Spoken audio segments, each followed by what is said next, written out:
Hello guys, welcome back to my channel power of judiciary. देखो, अभी कुछ time पहले ना मैनिफेस्टो रेडी किया गया था। मैनिफेस्टो इनफैक्ट दिखा भी चुके हैं। प्राइम मिनिस्टर जो हमारे हैं उन्होंने मैनिफेस्टो हमारे सामने पेश किया था 14 अप्रैल को।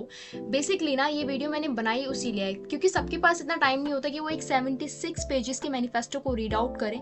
बट अकॉर्डिंग टू मी, मुझे तो ऐसा लगता है कि हाँ, हम सबका ये जानना बहुत ज़रूरी है कि अगर दोबारा से बीजेपी की गवर्नमेंट जो बीजेपी की जो गवर्नमेंट है, अगर वो दोबारा पावर में आती है तो आने वाले 5 सालों में हमारे लिए और क्या क्या काम करेगी अच्छे अच्छे। वैसे अब तक जो काम किया, मैं ये नहीं कहूँगी वो बुरे थे, वो बहुत अच्छे काम थे, बट आने वाले टाइम में और कितनी प्रोग्रेस हमारे इंडिया की और हमारे फ्यूचर की होगी वो ये मैनिफेस्टो हमें क्लियरली बताता है। सो इसलिए मैंने इस वीडियो में ट्राई करा है कि ये जो मैनिफेस्टो है बीजेपी का 76 पेजेस का, इस पूरे मैनिफेस्टो के अंदर जो भी लिखा हुआ है वो मैं आपको कुछ की पॉइंट्स के जरिए इस वीडियो के थ्रू आपको समझा सकूं, ताकि जो बिजी पर्सन है, जो भी बिजी लोग हैं जिनके पास इतना टाइम नहीं कि वो इसे रीड आउट कर सकें, या उन्होंने जब ये मैनिफेस्टो मोदी जी ने अनाउंस किया था वो सुनी ना हो वो न्यूज़, तो इस वीडियो के थ्रू वो सारी इंफॉर्मेशन गेन कर सकें। देखो, मैनिफेस्टो के की पॉइंट्स जानने से पहले हम ये देखेंगे कि बेसिक स्ट्रक्चर क्या रहा है इस बार इस मैनिफेस्टो का। तो बेसिक स्ट्रक्चर हमारा रहा है ज्ञान। अब ये ज्ञान ना नॉलेज वाला ज्ञान नहीं है, या सिर्फ ऐसे ही इंटेलेक्चुअल वाला ज्ञान वर्ड नहीं है, सिर्फ एज अ वर्ड प्रोनाउंस करके हम नहीं छोड़ सकते। इस बार ज्ञान को टारगेट किया गया है मैनिफेस्टो को रेडी करने के लिए। बेसिकली ज्ञान का मतलब क्या है? तो ज्ञान के जी का मतलब है गरीब, वाई का यूथ, ए का मतलब है अन्नदाता और एन का मतलब है हमारी नारी शक्ति यानी कि वुमेन एम्पावरमेंट। इससे ये क्लियर हमें समझ आता है कि इस बार जो फोकस किया गया है ना मैनिफेस्टो को रेडी करने के लिए, वो गरीब, युवा, फार्मर्स और नारी शक्ति, इन चारों के ऊपर बहुत मेजरली ध्यान दिया हुआ है, जो कि हमारे नेशन के लिए और उसे एम्पावर करने के लिए बहुत ज्यादा इंपॉर्टेंट पॉइंट्स भी हैं। तो बिना टाइम वेस्ट करें हम ये देखते हैं कि इसके जो की पॉइंट्स के जरिए जो मैंने समझाने का ट्राई किया है वो क्या क्या है। तो देखो, मैनिफेस्टो के अंदर ना फ्री राशन स्कीम की मोदी जी ने बात करी है। उन्होंने ये कहा है कि मोदी की गारंटी है कि जैसे कि अब तक की फ्री राशन की जो ये स्कीम चलती हुई आ रही थी, आने वाले 5 सालों में भी ये एज इट इज वैसे ही चलेगी, ये बिल्कुल नहीं रुकने वाली है। ये जैसे अब तक चलती आई है वैसे ही आगे तक चलेगी। नेक्स्ट अगर हम बात करें तो वो है health care for senior citizens. अब देखो, इसमें इन्होंने बोला है कि जितने भी 70 ईयर से अबव वाले सीनियर सिटीजन्स हैं, जितने भी 70 साल से ऊपर वाले लोग हैं, यानी कि जो सीनियर सिटीजन्स हैं, उन्हें आयुष्मान स्कीम के अंदर लिया जाएगा। और आयुष्मान स्कीम के तहत उन्हें 5 लाख रुपए तक की जितनी भी सुविधाएं होती हैं वो सारी दी जाएंगी। इनफैक्ट सिर्फ सीनियर सिटीजन्स के लिए नहीं, ये भी कहा है कि इस बार जो ट्रांसजेंडर्स होते हैं उन्हें भी स्कीम के अंदर कवर किया जाएगा, उन्हें ऐसे ही छोड़ा नहीं जाएगा। तो इससे तो ये क्लियर होता है कि इस बार मोदी जी ने ना इस मैनिफेस्टो में क्लियर कर दिया है कि उन्होंने छोटी से छोटी और बड़ी से बड़ी हर चीज पर उन्होंने बहुत ज्यादा गौर किया है, जो कि अच्छा भी है। नेक्स्ट अगर हम बात करें तो वो है तिरुवल्लुर कल्चर सेंटर्स। अब देखो, इसमें क्या है, बीजेपी जो गवर्नमेंट है यानी कि मोदी जी, उन्होंने ये क्लियरली कहा है कि स्टैब्लिश करे जाएंगे कल्चरल सेंटर्स पूरे ग्लोबल में, यानी कि पूरे ग्लोबली ये स्टैब्लिश करे जाएंगे। हमारा जो कल्चर है, अब हमारे जो गॉड है यानी कि राम जी हैं, उनके बारे में स्प्रेड करने के लिए, उनके बारे में नॉलेज स्प्रेड करने के लिए, ग्लोबली नॉलेज स्प्रेड करने के लिए, पूरी दुनिया में ये बताने के लिए कि हाँ, राम कौन है, उनकी जो स्थान है वो एक किस लेवल पर है। इससे तो ये क्लियर होता है कि हाँ, हमारा जो सनातन धर्म है या जो कल्चर है हमारा, उसे भी स्प्रेड किया जाएगा ग्लोबली।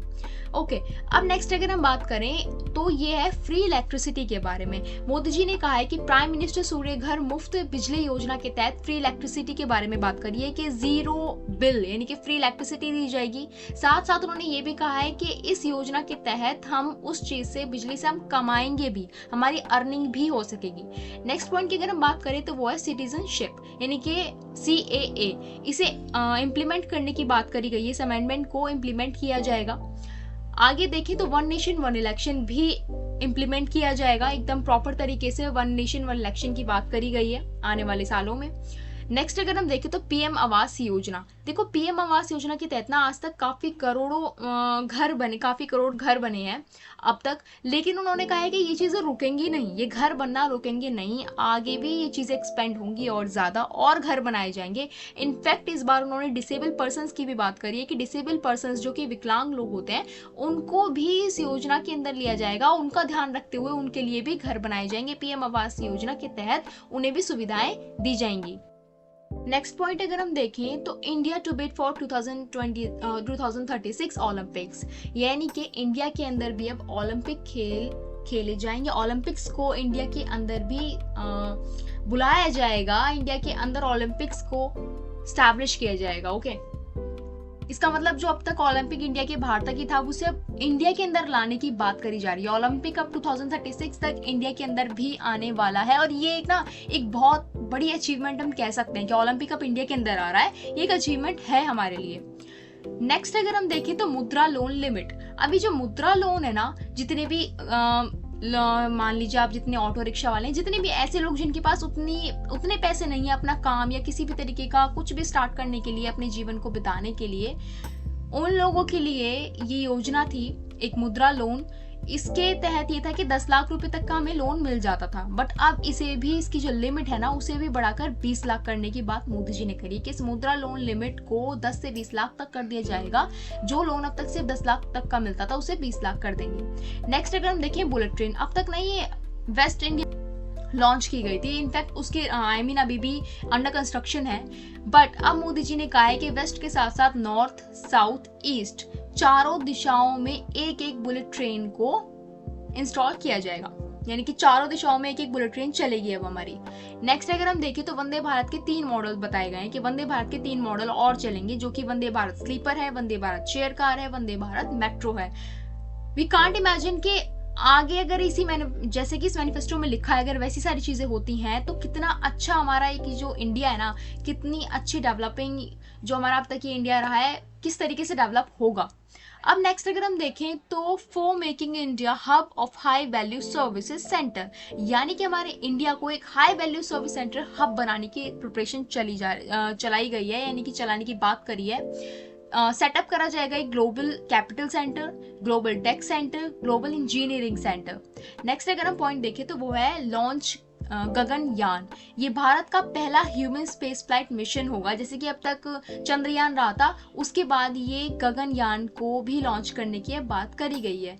नेक्स्ट पॉइंट अगर हम देखें तो वो है भारत को तीसरी सबसे बड़ी लार्जेस्ट इकोनॉमी बनाने की बात करी जा रही है, जो कि हमारे लिए बहुत प्राउड की बात है। अगर ऐसा होता है तो सच में बहुत बड़ा अचीवमेंट होगा हमारे लिए। नेक्स्ट अगर हम पॉइंट देखें तो वो है एक्सपेंड करना जन औषधि केंद्र नेटवर्क को। देखो अब तक जन औषधि केंद्र चलता आ रहा है, जिसपे 80% डिस्काउंट के साथ हमें जो भी हमें मेडिसिन चाहिए होती हैं वो हमें मिल जाती हैं बहुत इजीली। बट अब बोला है कि इन जन औषधि केंद्रों को, इस जन औषधि केंद्र के नेटवर्क को और ज्यादा एक्सपेंड किया जाएगा। इसे ये सिर्फ यहीं तक खत्म नहीं होने वाली बात, इसे और एक्सपेंड किया जाएगा। नेक्स्ट अगर हम देखें तो ज्ञान का एन यानी कि नारी शक्ति अधिनियम फॉर वुमेन एम्पावरमेंट, इसका पूरा एक एक्ट बना दिया गया है जो कि वुमेन एम्पावरमेंट के लिए है। इसका पूरा कानून बन चुका है एक तरीके से, नारी शक्ति अधिनियम। नेक्स्ट अगर हम पॉइंट देखें तो इंस्टॉल गैस पाइप्स इन हाउसेज, यानी कि घर घर में गैस के पाइप्स को इंस्टॉल करने की बात करी गई है। नेक्स्ट अगर हम पॉइंट देखें इस मैनिफेस्टो का, जो इस मैनिफेस्टो में बात करी गई है, तो ये है resting places will be built on the sides of the highways for all driver, example truck drivers. अब जो भी ड्राइवर्स जो कि नाइट में ड्राइव कर रहे होते हैं, उनके लिए हाईवेज के साइड में कुछ ऐसे ठहरने की जगह, रुकने की जगह, जिनमें जाकर वो थोड़ा सा फ्रेश अप हो जाए, अपना मुंह हाथ धोने है, कुछ खाना है, पीना है, थोड़ा सा रेस्ट करना है, ऐसी जगह बनाई जाने की बात करी जा रही है, जिससे कि जो हमारे ड्राइवर से जो एक्सीडेंट्स हो जाते हैं वो थोड़े से कम ही आए उनमें। ड्राइवर से जो ये क्या होता है, नाइट में ड्राइव कर रहे होते हैं, उसकी वजह से इनकी आंख लग जाती है, इन्हें नींद आ रही होती है काफ़ी बार, उसकी वजह से बहुत बड़े बड़े एक्सीडेंट्स हो जाते हैं। उसमें कमी लाने के लिए ये एक स्कीम सोची गई है। बहुत एक अच्छा आइडिया है ये, क्योंकि इन लोगों के लिए भी बहुत ज़्यादा ईजी रहेगा इससे नाइट में ड्राइव करना। वीडियो आपके लिए हेल्पफुल रही होगी, सो प्लीज़ इसे शेयर करो, कमेंट करो, लाइक करो, और इस चैनल को मेरे को सब्सक्राइब करो, ताकि और ऐसी मैं इन्फॉर्मेटिव और जनरल अवेयरनेस वाली आपको वीडियो मैं आपके लिए ला सकूं। मुझे जर्नली ऐसा लगता था कि भाई इस मैनिफेस्टो के बारे में ना सबको पता होना बहुत ज़्यादा ज़रूरी है। इस वजह से मैंने ये वीडियो बनाने के लिए सोचा था, ताकि सबको पता चल सके कि 76 के पेज की जो ये मैनिफेस्टो है, इसके अंदर क्या क्या बात करी गई है। बिकॉज इलेक्शन आने वाले हैं, हम सब वोट करेंगे, जो कि हमारा राइट है, तो मुझे ऐसा लगता है कि ना हमारे उस राइट को हमें एक अच्छी और एक सही जगह पे यूज करना चाहिए। तो उसके लिए हमें इस मैनिफेस्टो के बारे में जानना बहुत जरूरी था। एंड मुझे तो ऐसा लगता है कि हाँ, जो जो इस मैनिफेस्टो में लिखा है अगर वो सारी चीजें होती हैं तो बहुत एक अच्छा इफेक्ट पड़ेगा इससे हमारे नेशन के ऊपर, हम लोगों के फ्यूचर के ऊपर भी। इनफैक्ट आपको क्या लगता है इस मैनिफेस्टो के बारे में, या जो भी मैंने आपको पॉइंट्स बताए इन चीजों के बारे में, वो आप मुझे प्लीज कमेंट सेक्शन में आके बताओ। इस वीडियो को जितना हो सके उतना शेयर करो, लाइक करो एंड अकाउंट को फॉलो करो। इट्स मीन सब्सक्राइब करो। Thank you.